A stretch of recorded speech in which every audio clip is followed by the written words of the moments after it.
Meskipun Hudhud sudah membawa berita penting yang jelas dan meyakinkan, lembaga yang sukses selalu menganalisa dan memastikan kebenaran berbagai informasi sebelum mengambil keputusan. Informasi tersebut dianalisa dan diteliti dahulu. Qala sanauduru as-sadaqatam kunta minal kadhibin. Berkata Sulaiman, akan kami lihat apa kamu benar ataukah kamu termasuk orang-orang yang berdusta. Idhab bi kitabi hadza fa'alqihi ilaihim thumma tawalla anhum fanzur madza yarji'un. Pergilah dengan membawa suratku ini, lalu jatuhkanlah kepada mereka, kemudian berpalinglah dari mereka.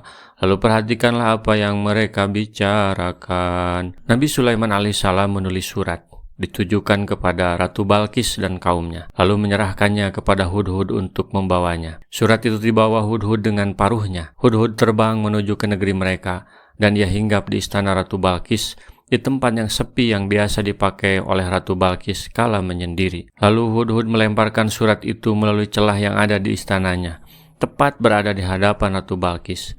Setelah itu Hudhud menjauh sebagai sikap etika dan sekaligus berjaga-jaga. Ratu Balkis kebingungan menyaksikan pemandangan yang menakjubkan itu, sehingga membuatnya terpana sejenak. Kemudian ia menuju ke tempat surat itu dijatuhkan, lalu mengambilnya dan membuka laknya serta membacanya. Maka Ratu Balkis mengumpulkan semua menteri dan pembesar kerajaannya, lalu berkatalah ia kepada mereka, Qalat ya ayyuhal mala inni ulqiya ilayya kitabun karim. Berkata ia, hai pembesar-pembesar, sungguhnya telah dijatuhkan kepadaku sebuah surat yang mulia. Mulia karena ia telah melihat keajaiban perkara surat itu. Sebab burunglah yang mengantarkan surat itu kepadanya. Lalu burung tersebut surut mundur darinya sebagai etika terhadap raja.